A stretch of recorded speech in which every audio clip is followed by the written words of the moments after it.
Welcome to the Freak Show, fellow freaks.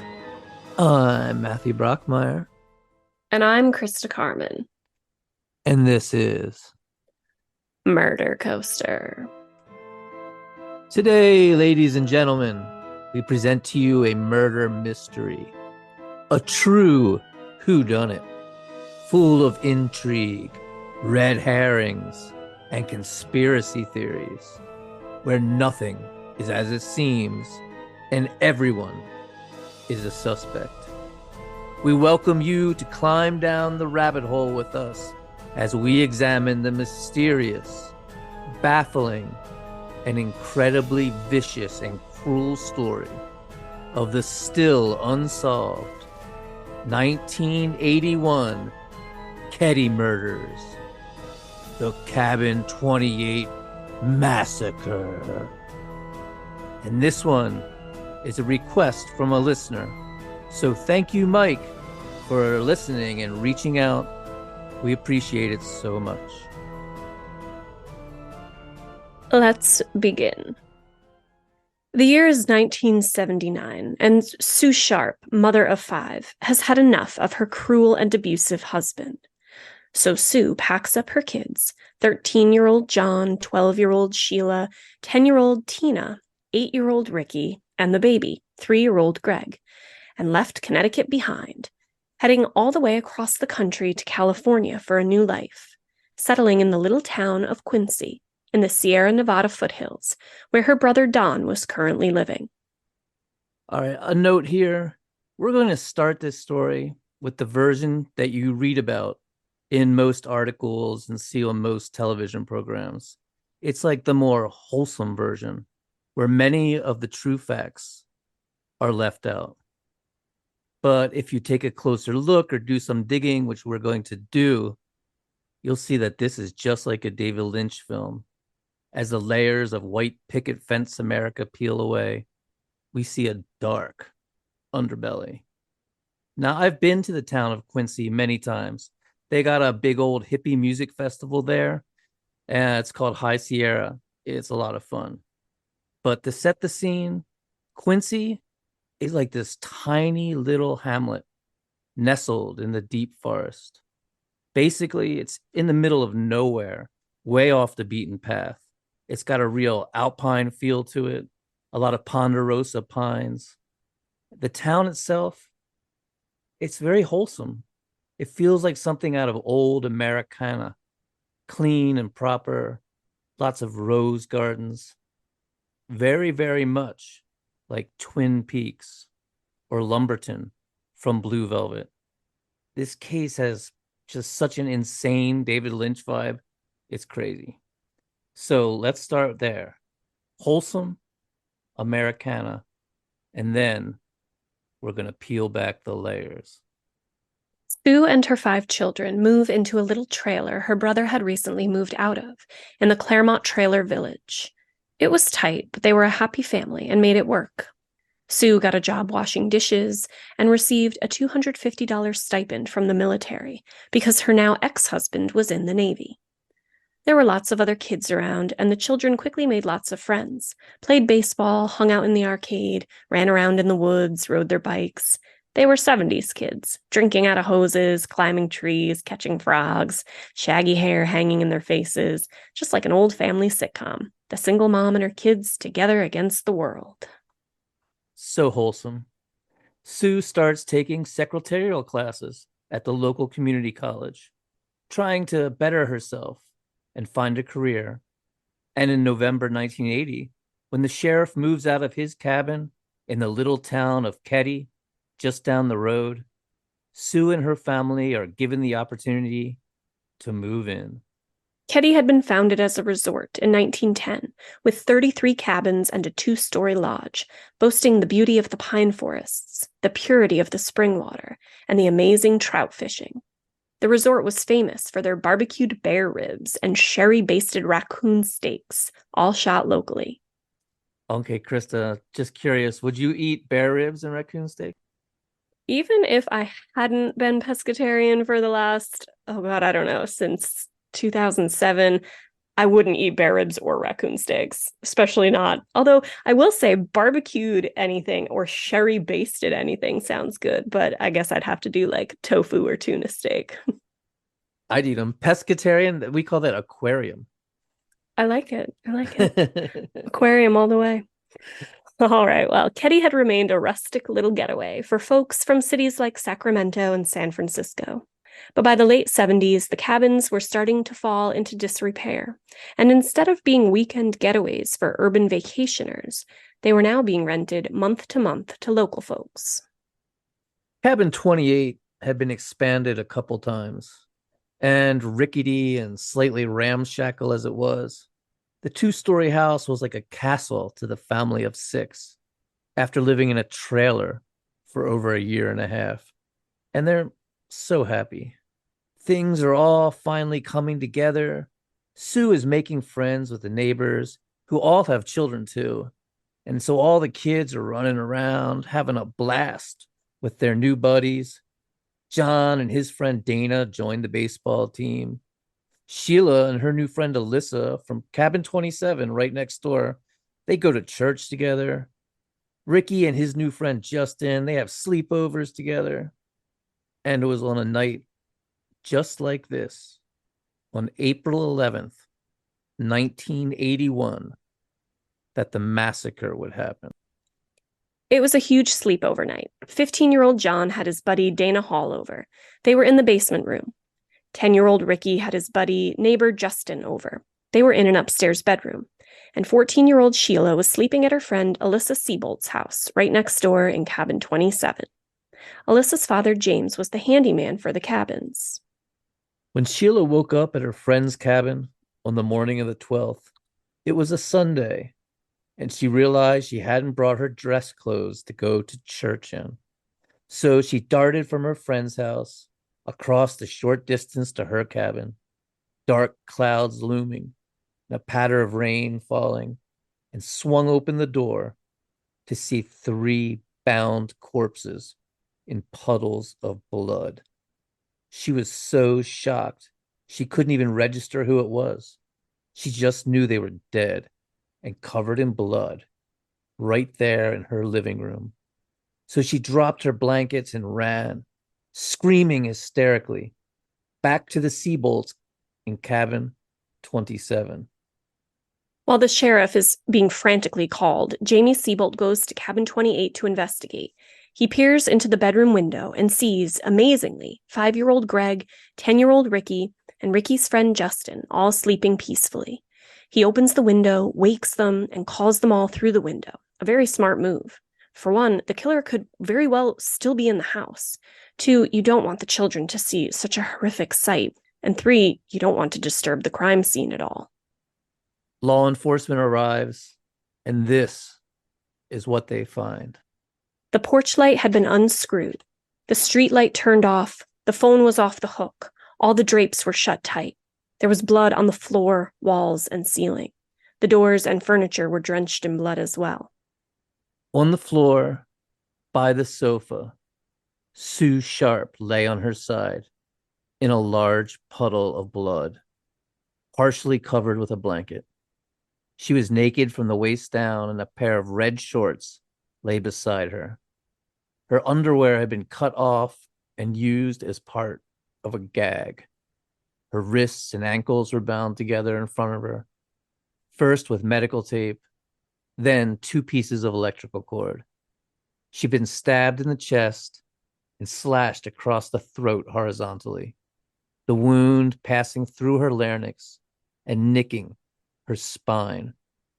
Her face had been bludgeoned with a hammer, fracturing and loosening her teeth, and the side of her head had been smashed with the butt of an air rifle, an 880 Daisy. Though she was naked below the waist and her panties had been cut from her and strapped across her mouth, the autopsy showed no signs of rape. Her 15-year-old son, Johnny, lay by the door. He, too, was bound with both medical tape and electrical cords, his throat slashed as well, his head beaten with a hammer, his skull fractured so badly his brains were oozing out. The electrical cord wrapped around Johnny's ankles led to his 17-year-old friend, Dana Wingate, wrapping around one of his ankles as well, connecting the two. Dana was lying between Sue and Johnny, and his head was resting on a cushion from the couch. Though he had medical tape on one wrist and the electrical cord wrapped around an ankle, he was not bound. His face and head had been battered with a hammer, one tooth knocked out, the others fractured and loosened.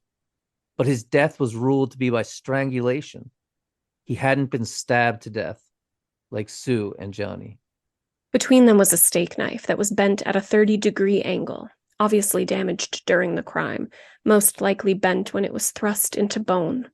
There's also a butcher knife and a blood-soaked hammer. Forensics would later say 2 distinct hammers had been used in the crime, but only one was found. Later, another bloody knife and bloody napkins were found in a trash bin behind the local store. But where was 12-year-old Tina? She was missing, nowhere to be found. Because this now involved the kidnapping of a minor, which is a federal offense, the FBI came on the scene, just like Twin Peaks. But instead of Special Agent Dale Cooper, it was Special Agent John Douglas. And just like Fire Walk With Me, the local sheriff, Doug Thomas, who you may remember lived in Cabin 28 before Sue, didn't want the feds running the show and was uncooperative with the FBI. He, interestingly enough, calls in the organized crime unit from the state's Department of Justice in Sacramento, and not a homicide unit. The first suspect is her abusive ex-husband, back in Connecticut. Rumors even begin to circulate that he molested the children, and Tina was his favorite. So he's first followed and investigated, then called in for an interview, but he has a rock-solid alibi. He was nowhere near the area the night of the crime. He could not have committed it. The sheriffs begin to interview people. First, there's Martin Smart. He's widely considered to be one of the main suspects in this case, so remember the name, Martin Smart. He's the stepfather of Justin, the friend of Ricky who was sleeping there that night and was found in the bedroom the next day unharmed. Martin is a Vietnam vet suffering from PTSD. He has an explosive temper. In the past, he'd try to run people down with his car and threatened to blow his parents' house up. So Martin, he knew Sue pretty well. Sue and his wife, Marilyn, were good friends. And the rumor was that when Marilyn confided in Sue that Martin was abusive, Sue told Marilyn to leave him, as she'd left her own abusive husband. And when Martin heard about this, it sent him into a rage. So goes the story. Martin volunteers that he heard the killer used a hammer, something that hadn't been released to the public yet, and tells the sheriff that a hammer had been stolen from him earlier that day. Which, I don't know, always strikes me as odd in that my hammers, they go missing all the time. They usually just end up in a junk drawer in my pickup truck or out by the fence I was fixing. And with kids running around, you'd expect a hammer to not be where you left it. But I guess it was an expensive hammer, and Martin was fastidious about his tools.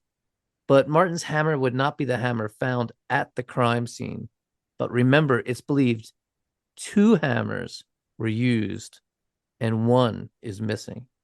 Then there's this guy named Beau, full name Severin John Bobade, who was living with Martin and Marilyn at the time.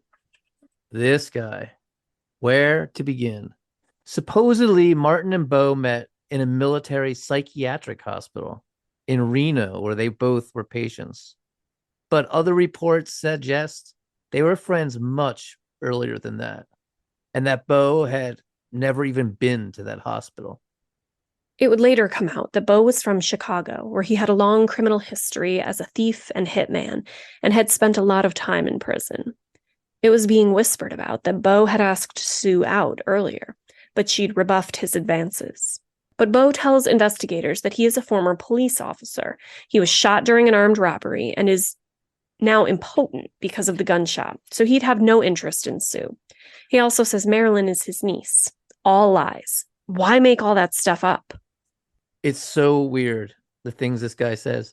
And there's transcripts of the police interview online.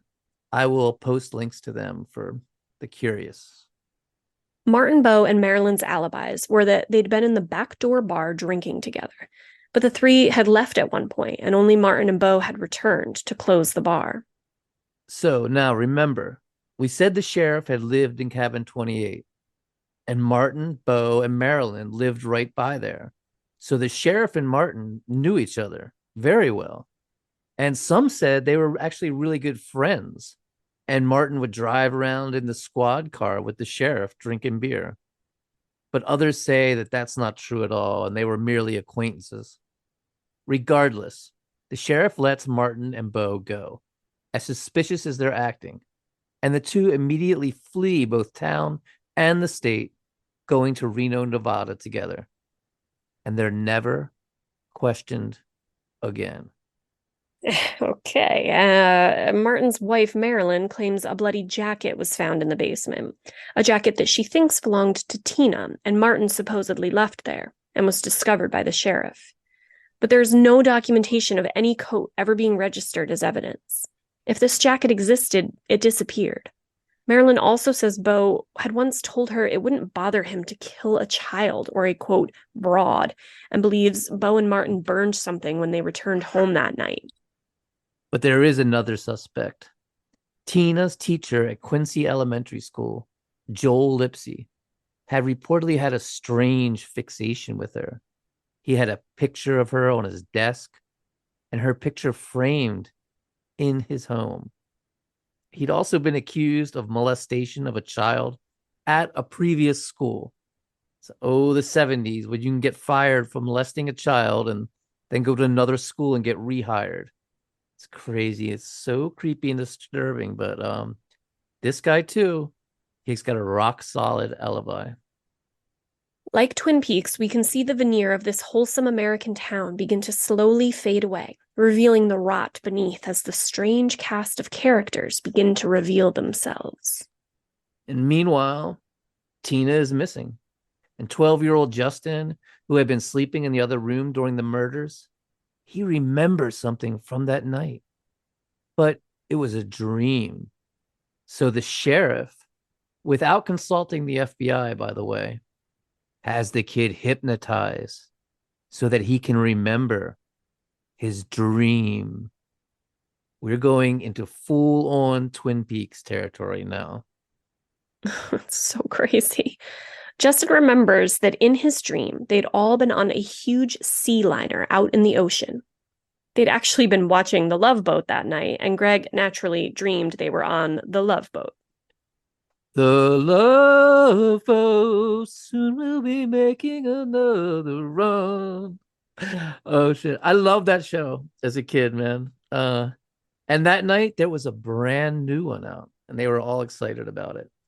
IMBD describes this episode as Captain Stubing's friend is a gambler who becomes a bad influence on Vicky, and old-time members of a gang reunite to rob the ship's vault. Sounds like a good one. So there's actual transcripts of the hypnotism session. We'll put links in the show notes. You can read it. The doctor literally has Justin look at his watch and focus on the second hand, then goes off on this spiel. Here's a little excerpt, edited ever so lightly for clarity. All right, the doctor says. Just keep staring only at the watch. And you might find that with each breath you take, you get a little bit deeper relaxed, and you start to feel more relaxed as the second hand goes around and around, and the watch gets kind of heavy, and your eyes blinking more and more, and they get heavier. Let your muscles get completely loose and limp, kind of floppy, just like an old damp dish rag, loose and limp and relaxed. I think you can begin to let your muscles get very, very loose and warm and relax, just like cooked spaghetti.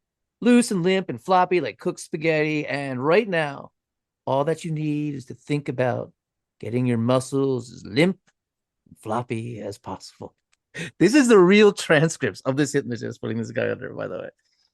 I'm going to ask you to use your imagination now. Go ahead, staying very comfy, and describe what you see. I'm watching The Love Boat, and I see Greg, his mom, Ricky, and me. And Tina walks in and says she is going to bed, and then she goes to bed.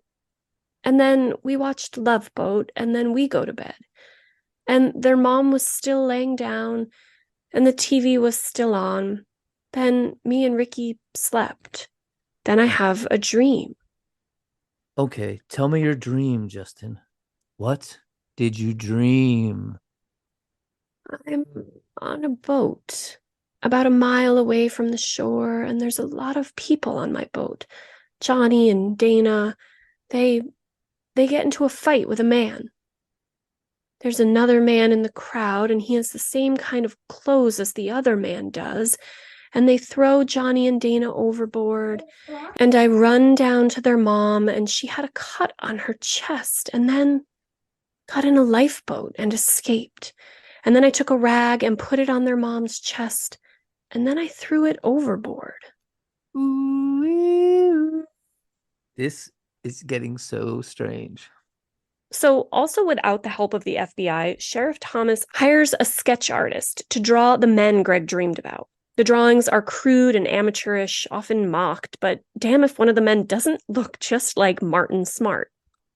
Yeah, okay, just to be clear right now, the sheriff's office is now distributing wanted posters for men drawn from a dream. They're even showing the drawings on television. You can find these commercials on YouTube and calling them California's most wanted. Drawings from a dream. It's so fucking Twin Peaks. It's bonkers. It's bonkers. I wonder, did fucking David Lynch, was he inspired by this? What, because they had like the wanted posters of Bob in Twin Peaks, it's like. Yeah, it's crazy. We got to look into that.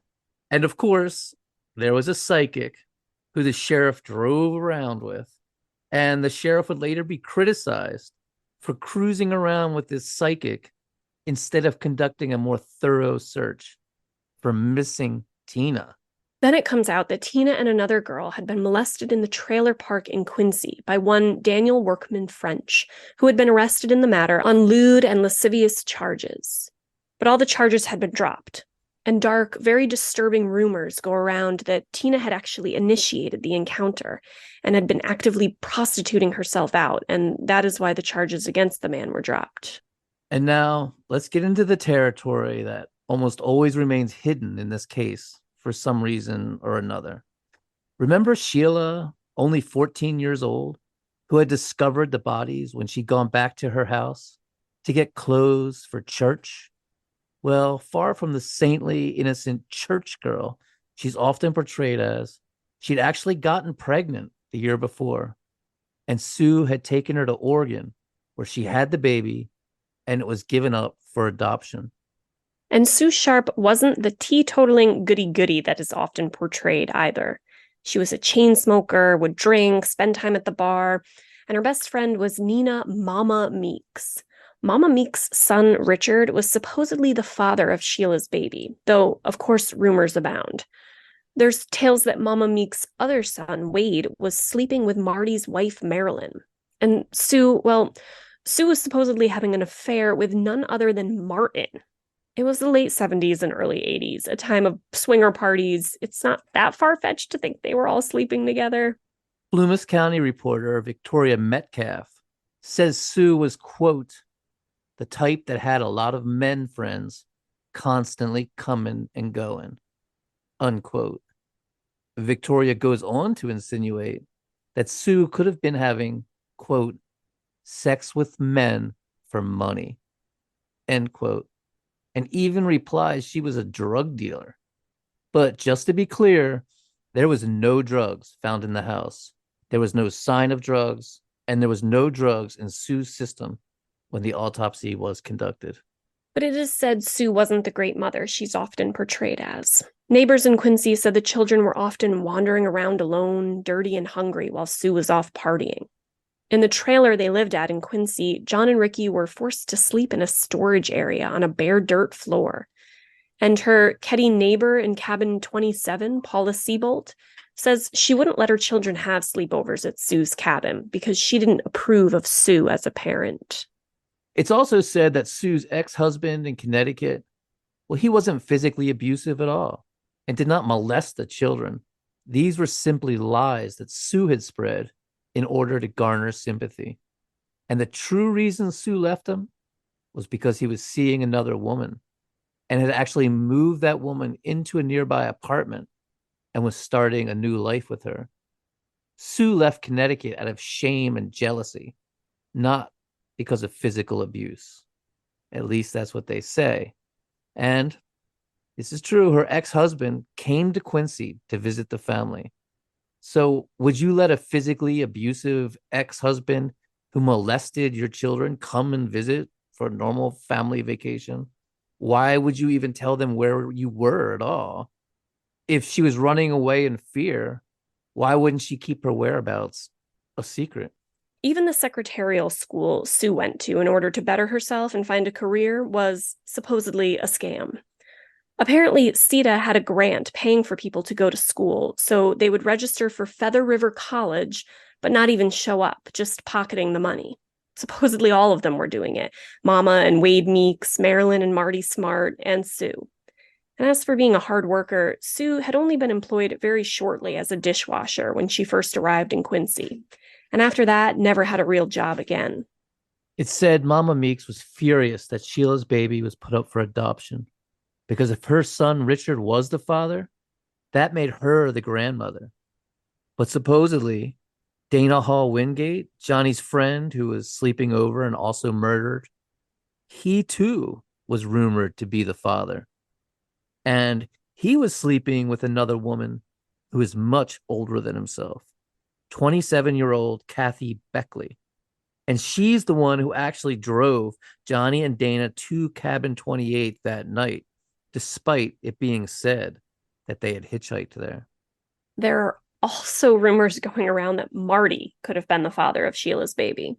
And to top it all off, there were wild underground LSD parties going on in the area as well.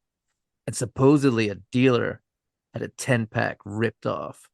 That's 10 sheets of acid all together on one page, 1,000 hits. And there's tales of a gang headed by Acid Head Steve that supposedly broke into mortuaries to play with dead bodies. Yikes. This is just like the most bonkers. Like, it's like all over the place. It's crazy. And of course, everyone was talking about the unsolved murder from nearly 10 years before. In October 1973, 14-year-old Kathy Ann Howard disappeared from Quincy. Her body was found in Strawberry Valley. Kathy Howard was a student at Quincy Junior-Senior High School when she was murdered. And the story just gets spookier and spookier. Strawberry Valley, too, it's just like that Stephen King short story, Strawberry Spring, right? And in that one, there's a serial killer that attacks every 8 to 10 years. Crazy. And weird. How did you dig that connection up? My fucking weird head. Love it. Fabulous. But it was like a serial killer that shows up every 8 to 10 years in a strawberry. Just like, what? Yeah, I remember that story. Meanwhile, Sheriff Thomas, he just resigns, quits 3 months after the murders, says he's getting a better, higher paying job. And remember, Tina, 12 years old, is still missing. The FBI writes up a profile of what they think the killer is like, and they bounce as well. The case goes completely cold. It's just crazy to think that there's a missing 12-year-old girl and the sheriff just quits. The FBI drops the case. It's insane. And then 3 years later, on April 22nd, 1984, a man out looking for tin cans in the forest near Feather Falls in neighboring Butte County, nearly 100 miles away from Keddie, discovers a human skull. And at first, because it's land bordering on a reservation, the skull is believed to be from a Native American, most likely from the Maidu tribe. But then authorities in Butte County receive a strange 911 call. In the call, a man's voice, very calmly and casually, asks about the skull found and says maybe they should look at those murders that happened in Keddie 3 years prior, where a 12-year-old girl went missing. The operator says they're pretty sure it's a man's skull. Like, who just gives that information over the 911 airways, but okay. Mhm. And writes down the information the friendly man gives her regardless. This anonymous call led investigators in Butte County to compare dental records on the skull to those of missing Tina Sharp. And sure enough, they're a match. But who was this mysterious man who called in the tip? Surely he must know more. Could he be the actual killer? Butte County investigators mail copies of the tape to the sheriff in Plumas County, but the tape is never marked into evidence and goes missing. Although they were able to identify the skull as being that of Tina Sharp, there was no way to determine how or when she died. But near the skull, they also find a child's blanket, a blue jacket, Levi jeans, and an empty surgical tape dispenser. The empty surgical tape dispenser says it all, and should have been a major, major clue, in my opinion. And then, just when you think it can't get any weirder, when infamous liar and wannabe serial killer Henry Lee Lucas and his pal Otis Toole are in the news, there's all this speculation that they could have been behind the murders. Investigators across the country were pinning their unsolved murders on the two. And just thank God it was quickly proven that they weren't anywhere near the crime scene, because Lucas would definitely have confessed to it. He confessed to anything and everything, to over 600 murders, relishing the attention, coffee, and cigarettes it got him. Ugh, God, joke. Bo dies in 1988. One of the prime suspects in the case, a violent man with a long criminal history, a supposed hitman and murderer with severe mental issues. He'd only been interviewed that one time before fleeing the state. And that's it for decades. Sheila says she would occasionally call the sheriff's department, asking if there were any new leads, anything at all. Nothing. She says she felt they weren't putting any effort into it at all. Marty, the other main suspect, dies in 2000. It looked like the case was set to be forgotten, swept into the dustbin of history. And in 2004, Cabin 28 was razed to the ground and destroyed. But in 2005, a writer by the name of Josh Hancock, who is a horror writer, by the way, though I actually haven't read any of his stuff, Josh makes a documentary on the case called Cabin 28, and a sequel as well. And this sparks interest again. And this guy, his name is, he goes by DMAC, I think, DMAC. I don't know. His real name is out there and it's easy to find, but apparently he doesn't want people using his real name. So out of respect, we're just going to call him DMAC. Well, this guy, DMAC, he becomes obsessed with this case. He begins to meticulously research everything. And he starts a website called cabin28.com where he posts his findings. Going through all the files and photos he can get his hands on, DMAC uses Photoshop to enhance an image that shows the receipt for the mysterious tape of the man calling to report that the found skull was indeed the remains of Tina Sharp, proving that the tape did exist and had been in the hands of the Plumas County Sheriff Department. And so there's a new sheriff in Plumas now, Greg Hagwood. Awesome name, by the way. So DMAC sends Hagwood the image, and the sheriff, intrigued, starts rummaging through the evidence locker, and he uncovers a box simply labeled Keddie shit. It's unbelievable. And in this box, he finds a blank, sealed manila envelope. Nothing written on it, sealed, in the bottom corner of this random box labeled Keddie shit. And in that manila envelope is the copy of the tape that Butte County had mailed them, as well as the original tape as well. I mean, it had to have been a cover-up of some sort, right? Or was it just completely incompetent police work? Well, guess what? That tape is on YouTube now. Of course it is. and we will put a link to it in the show notes. Let us know. Does it sound suspicious to you? Oh, good Lord. DMAC is working feverishly, though, uncovering more things, emailing Sheriff Hagwood all his findings. There's a lot of signs of a cover-up of some sort, not just the tape that had been lost in evidence. There's the bloody coat Marilyn claims was turned over to the sheriff. And it seems the search for missing Tina, an abducted 12-year-old, was delayed unnecessarily and was only half-heartedly conducted, nowhere near as thorough as it could have been. In fact, the head of search and rescue, Dennis Forsino, was sent to Sacramento with the body for the autopsy for some reason. Why would the head of search and rescue, who knows the area better than anybody else, be sent to Sacramento when there's a missing 12-year-old girl? And why was an organized crime team sent from the Department of Justice and not a homicide team? Could it be because of all the mob connections that Bo had? Could Bo have been an informant for the FBI? Was Bo being protected by the DOJ and or the FBI? And was the old sheriff, Sheriff Thomas, who just quits a few months after the murders, was he aware of all these connections? Mike Gamberg was a deputy at the time and is now in special investigations. He grew up in the area, knew a lot of the players. He says he was told to stay away from the case or he'd be fired. He also says that all reports at that time were written by hand and had to be signed. But the reports that are now on file are all typed and none of them are signed. He says they are forgeries and facts have been both changed and removed. Apparently, when Sheriff Thomas lived in Cabin 28, the whole resort was a hive of drug activity. And after he left, many tenants were evicted for illicit drug activity. The whole place was cleaned up, and none other than Martin Smart was fired from his job as chef.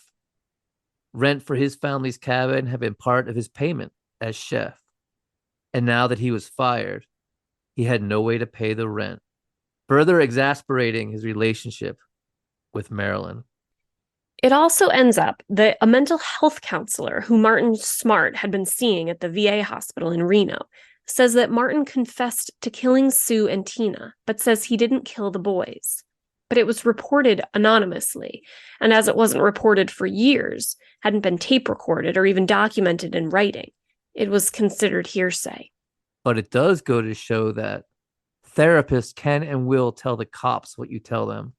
Remember that, kids? Oh boy. So there's also these weird love letters that are found of Marty pleading with Marilyn to get back together. In one of them, Marty cryptically mentions 4 lives being lost. But if you look at the letter in context, he's obviously talking about his own living children who missed out on a figurative life, not a literal one. Yeah, people are always talking about that letter. And then there's this guy rummaging around in an old dried up lake bed in the area. And he uncovers an old rusty hammer. Remember, forensics believe there was a second hammer used, most likely the hammer missing from Martin's tools. So a potential murder weapon is uncovered. Things are just popping. In 2016, DNA is lifted from some of the white medical tape used in the crime. This DNA matches a known living suspect. The sheriff says, quote, "Several other people are involved and they're still alive. We have most of them identified and we're coming for them. They better batten down the hatches because we're coming." And then nothing again, just nothing. And then in 2018, because of budgetary reasons, the case is shuttered and goes cold. I don't, so frustrating. Jesus, talk about some empty words. We're coming for them and nothing. Meanwhile, old DMAC is going into deep conspiracy theory land. He comes up with this theory that nearly everyone is involved. He opines that Marilyn was furious with Sue for having an affair with Marty. Mama Meeks was furious with Sue for having her grandchild given up for adoption. Bo was mad at Sue for spurning his advances. And Marty was mad at Sue for telling Marilyn to leave him. It's this cyclone of anger, and Sue is the eye of the storm. So they all get together under the direction of, and here's where it gets completely crazy, 14-year-old Sheila. Yes, it was little Sheila who was behind it all. Sheila hated her mother for making her give her child up for adoption, and she hated Tina for getting all the attention, so she sent Tina to the house that night, knowing she would be killed because she was jealous of her sister.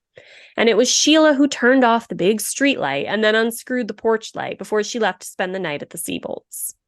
Now, I don't believe this. I don't believe that a 14-year-old masterminded this complex criminal enterprise and everyone's kept their mouth shut all these years and no one's broke and told the truth. But just to be completely upfront, we're not investigators. We don't claim to be. We're just storytellers telling you the findings of our research, which is thoroughly documented, and you can find it all in the show notes. But everything we say is literally hearsay. I will be giving you my own personal beliefs at the end, though. Don't worry. But that's all they are, my personal beliefs. And obviously, everyone is innocent until proven guilty under the color of law. All that being said, let's get into some of the details about the murder, some facts, and then we can try to piece together what happened that night. First, the people. 15-year-old Johnny and his best friend Dana are running around town. They're at the arcade, going to parties, and end up at Dana's 27-year-old girlfriend Kathy's house. Martin, Marilyn, and Beau are at the back door bar drinking. Both Martin and Beau are wearing three-piece polyester disco suits and mirrored sunglasses. Marilyn was wearing a floor-length white gown. Some speculate they were trying to draw attention for an alibi. They drink, they dance. There's a DJ there because it was a slow night. Most nights they had a live band.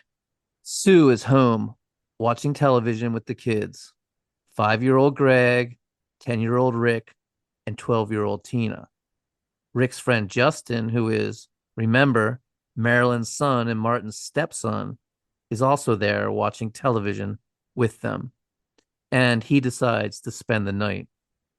It's often speculated that neither Martin nor Marilyn had any idea that their son was there that night, as they were at the bar at the time, drinking heavily in their disco outfits. Shortly after midnight, Marilyn, Martin, and Beau leave the bar, supposedly arguing about rock music versus country music. Johnny and Dana convince Dana's girlfriend, Kathy Beckley, to give them a ride to Cabin 28. She drops them off around 1 a.m, and she notices the house is dark. Okay, the reason she's noticing the house was dark was because the big street light outside the cabin had been turned off, and someone had unscrewed the porch light. Does this mean that the killer is already there in the house at this time? In the morning, all the drapes would be seen to be drawn as well. But we're not sure when that happened or whether they were drawn when Kathy dropped them off or not. Johnny and Dana then go into their downstairs unit. Remember, the bedroom that Johnny lived in was a downstairs unit in the basement, and it's only accessible through this outside door. At 1:15 a.m., neighbors are awoken by screaming. Martin and Beau return to the bar at 1:30, slightly disheveled, missing their vests. Some consider this suspicious. Now, to me, when you're in your disco suit and your mirror shades at the bar and you leave and come back missing your vest, all disheveled, that means you're there getting blasted on coke, man. I don't know. It doesn't necessarily mean that you brutally butchered an entire family, you know? They didn't have any blood on them, and they continued drinking at the bar until closing time. Marilyn presumably having gone to bed back at the cabin that she shared with Martin and Beau. Okay, so Sue's glasses were on her nightstand beside her ever-present ashtray, and she never went anywhere without her glasses. She was practically blind without them. And since she was presumably only wearing a pair of red shorts and it's cold there in the mountains in April, we can assume she was in bed, probably sleeping when the killer or killers entered the house, surprising her. If someone had knocked on the door or she'd heard something and gone to investigate, she would have put on her glasses. Also, Tina would have been sleeping right next to her. So if the killer, as it appears, went to the bedroom and woke Sue up, did he know that Tina was there? Could Tina have been the one to scream at 1:15, waking up to see the killer binding her mother, possibly even surprising the killer? Or had the killer come specifically for Tina? We know that Sue is brought into the living room. That's where she's found. She's bound twice, first with medical tape, then with electrical cord from a lamp in her bedroom. The electrical cord around her wrist is tied with a double clove hitch type knot. So did the killer bring the medical tape with them? And remember, the empty dispenser, it was found 3 years later with Tina's skull. That should have been a major clue. Trace back the medical tape, find where it came from. You have the killer. But other items used in the crime were from the house. The electrical cord was from the house, as were the knives and hammer used. So how prepared was the killer? If the killer wasn't Martin and Bo, had they cased the house as well as stolen Martin's hammer? Autopsy reports also show Sue had nicks to her ear from a knife, and these nicks had cut some of her hair you can even see in the crime scene photos. So the killer or killers were poking at her with the knife? Why? Could the killer have simply been taunting her as like a means of torture? Or could he have been interrogating her, questioning her about something? Obviously, Johnny and Dana come up from the downstairs unit. Now they have to go out the exterior door and walk up those outside wooden steps to the main unit's entrance. It's the middle of the night. They're teenagers. Why they went up is a mystery. Did they hear something? Could they have been ordered up? Did they surprise the killer or killers? For all we know, they could have been going to the refrigerator for a midnight snack. At some point, Sue is struck in the face with an .880 Daisy air rifle. Now, a lot of articles you see talk about this being a BB gun. It's not a BB gun. A BB gun has a much shorter barrel. It looks like a toy. These are air rifles. It looks like a real gun. A lot of them, it comes with an actual scope. I believe the killer, or possibly one of the killers, was using this pellet gun as a means of control, pretending it was a real gun, ordering the victims around while threatening them with the air rifle. It said it did not belong to the Sharps. So where did this gun come from? The only light that was on in the house was the bathroom light, and it cast a line of light into the living room. This line of light is where the couch cushion was placed, the one Dana's head was resting on. But it's thought that this area where the thin line of light was the killing zone. The killer would place the victim's head on the cushion that was placed just so in the dim light, not to comfort them, but to silence the sound of beating their head with a hammer. Something to note from Sue's autopsy report, quote, smeared blood is present on the undersurface of both feet, excluding the arches of the feet, suggesting that the individual stood or walked in blood, end quote. So, this would seem to indicate that she wasn't the first one beaten or killed, unless she somehow stepped into her own blood. But could this be Tina's blood if she had been incapacitated earlier? Forensic testing was done. It clearly states in the autopsy report that swabs of the blood on her feet were sent for testing, but the results have not been released to the public. If we knew whose blood Sue was stepping in, though, it would really make the chain of events a lot clearer. And how did the children sleeping in the next room not wake up and hear something? 3 people brutally murdered with a hammer, a 4th abducted, and these kids sleep through it all? If in fact it was a commotion that woke John and Dana downstairs and drew them up into the main area of the cabin, it should go to say that if it was loud enough to wake them all the way downstairs in a separate unit, it would surely wake the boys sleeping right in the other room. And why was Tina taken? Was she the main target? And if so, why? Could she have been singled out as a victim and abducted for sexual reasons? Nearly everyone interviewed who knew her comments on how pretty she was, and she had previously been molested by a neighbor. Many investigators and theorists point out that Sue was not sexually assaulted, but I disagree. Just because she wasn't raped doesn't mean she wasn't physically assaulted. Her shorts were lying beside her, which means the perpetrator obviously told her to take them off. Her underwear were cut off with a knife and shoved in her mouth. There's blood smeared on her thighs, leading one to believe someone with bloody hands was rubbing her upper thighs. How is that not sexual assault? I mean, to me, that alone is sexual assault. And a lot of sexually sadistic psychopaths and serial killers don't need to actually rape someone, even to achieve climax. The acts alone will bring release. Infamous Russian serial killer Andrei Chikatilo comes to mind as an example of this. Also, if the killer was surprised by the sudden appearance of Johnny and Dana, he may not have had time to actually rape Sue. He could have been in the very beginning of the act. Or could Tina have been singled out for another reason? Here's one that is often speculated.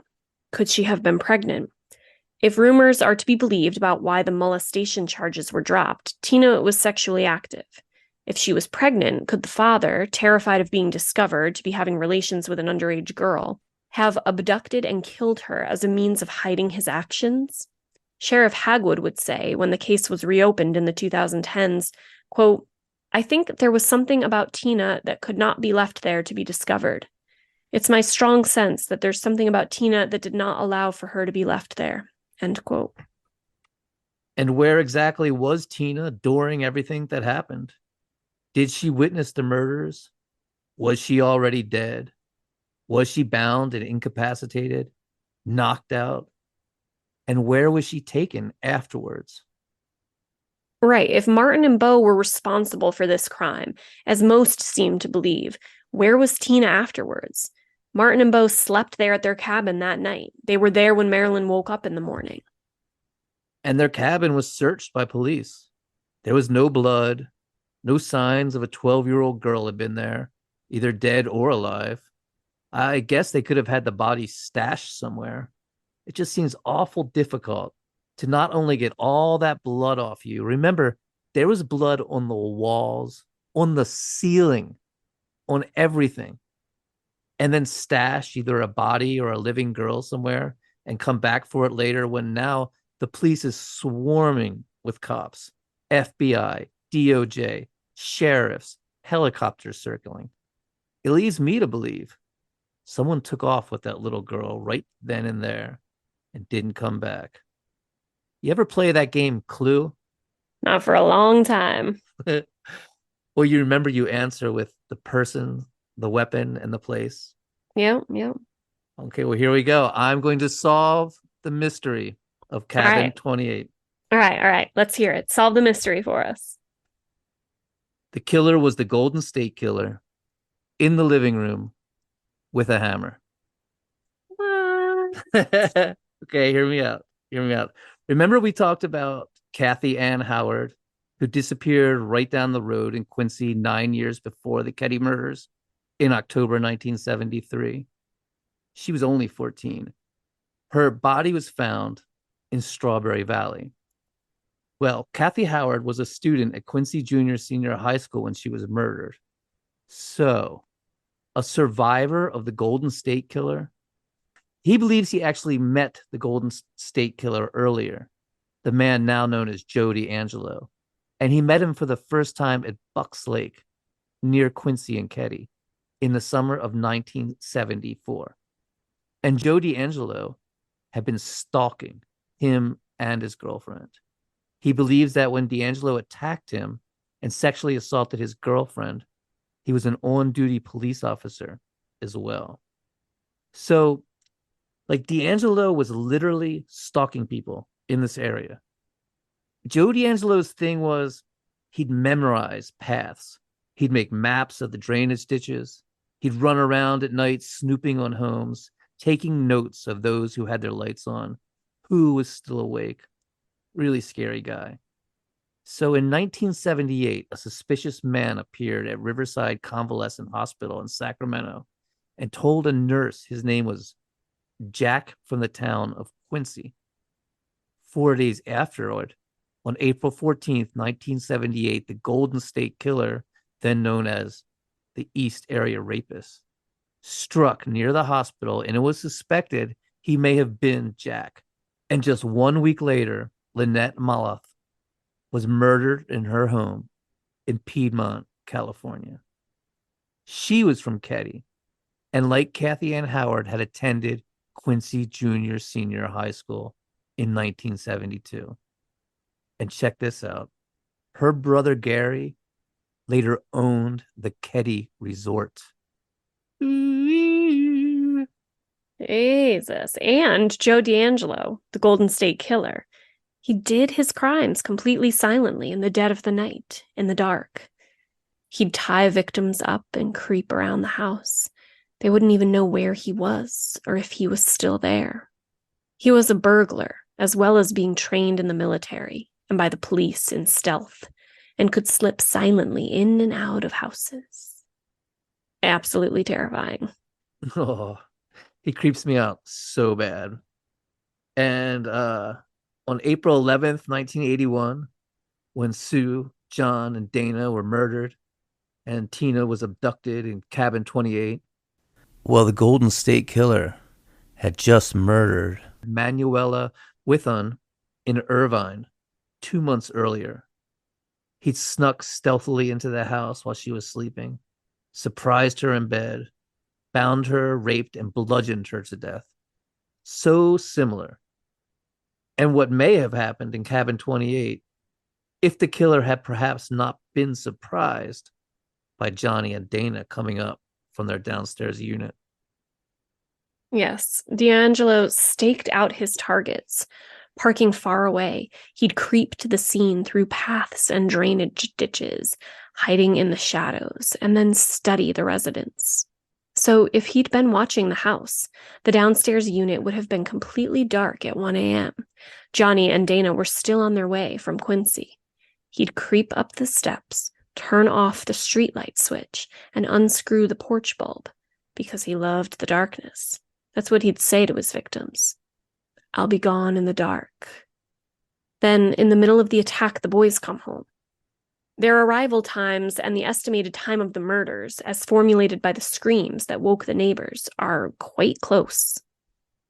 And then just 3 months later, D'Angelo murdered Cherry Domingo and Gregory Sanchez in their home, again breaking in, binding Domingo and bludgeoning her to death, this time with a garden tool. In another murder, D'Angelo had used a pipe wrench he found on the scene. Again, an object found at the scene, like the hammer in cabin 28. He'd also covered Sanchez with clothes, and remember, Sue had been covered with a blanket. D'Angelo also often brought bindings with him, cut pieces of rope. Could he have been experimenting with this murder and brought medical tape, then not been satisfied with the strength of the tape and resorted to cut electrical cords? And to bring it back to the unsolved murder of Kathy Howard, the site where Tina's skull was found is not that far from Strawberry Valley, where Kathy Howard's body had been found, which can lead one to think that they were the same killer. Often serial killers leave bodies in clusters in certain areas. For instance, both Ted Bundy and the Green River Killer had their own little wooded areas in Washington they'd use. There had also been sightings of a strange green van that night. In a tiny neighborhood like that, where everyone knew everybody and was all up in their business, a strange green van seems, well, just strange. If it wasn't actually Joseph D'Angelo, the Golden State Killer, maybe it was someone like him, a traveling, stalking killer. As we discussed in our Freeway Killers trilogy, there were a lot of them around at the time. In fact, the boxcar killer, Robert Silveria Jr., actually confessed to this crime at one point, though many point out he was only known to kill other hobos and ended up confessing to a slew of crimes he couldn't have committed. But there were railroad tracks by Keddie, and in 1982, there were some hobos murdered in Keddie. There was also Tommy Sells, a serial killer who hopped freight trains, randomly choosing houses to attack as he rode the rails. So the idea of this crime being committed by a random killer with no ties to the community is very possible. Right, right. So after we've gone through all the evidence as meticulously as we could, what do you personally think?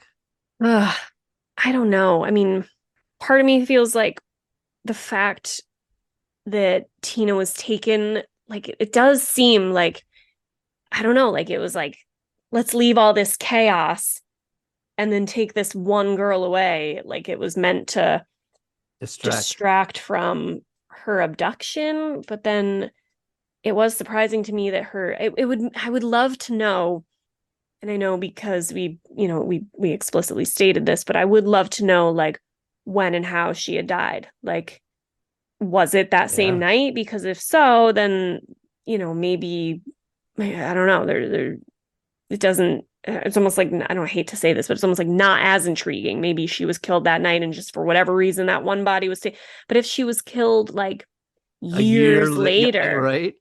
That would be. Then it's very telling of what I don't know, but more telling than really disturbing too. Yeah. What about DMAC? Is he still up in this case? Yeah, DMAC is this crazy character that will tell you to fuck off and say all podcasters must die. And oh shit. Yeah. And like he's a very controversial character. I mean, he's done some amazing work in this case, but he has his beliefs and we outlined what they are. And he really believes them, and like he doesn't like it if you contradict him at all. Interesting. And here's some updates actually. So they say Bo is still alive and well, and his 1988 death was falsified to protect his identity. And he is currently living in Florida. I have no idea if this is true or not. I'm just relating some of what I saw online. Interesting. And remember, DNA was found at one point, though nothing concrete seems to have been released about it. Apparently, DMAC was able to track down Bo's 5 children and discovered that the DNA sample used by law enforcement was from someone most likely not Bo's biological child. So the DNA testing for Bo would be inconclusive. Again, this is what's posted on the internet. We're not professional investigators and have not corroborated any of this. So much of this case is available online to look at. Autopsy reports, crime scene photos, police reports, interviews, even the police's own timeline of events. And we're going to put links to all of it in the show notes. And there's all kinds of old news footage and even 3D representations of the house and crime scene on Keddie 28 YouTube channel. And that's actually DMAC's YouTube channel. It's got some really fun, I mean, I say fun, but you know how old news footage looks and like the old. Yes. I love that stuff. So definitely go there and take a look if this case interests you. And also, I want to give a huge credit to the Great Zodiac Killer Hoax of 1986 website and Thomas Henry Horan for making all of this wealth of information available. He's got so much stuff posted up on his website. And there's also a lot of other great research into other famous crimes. And their community really digs deep, and you can find some amazing theories, and they're good people over there, it seems like. Oh, and there you have it, dear listeners and fellow freaks. The Keddie murders and the unsolved mystery of Cabin 28. And we have a very special October planned. We're going to get fully spooky and scary all month. You're going to love it. And we're going to be howling at the moon together. And as always, we want to hear from you. Got a case you think we should cover? Did we get something wrong? You just want to say hi? Drop us a line at murdercoasterpodcast@gmail.com. That's murdercoasterpodcast@gmail.com. Catch you next time.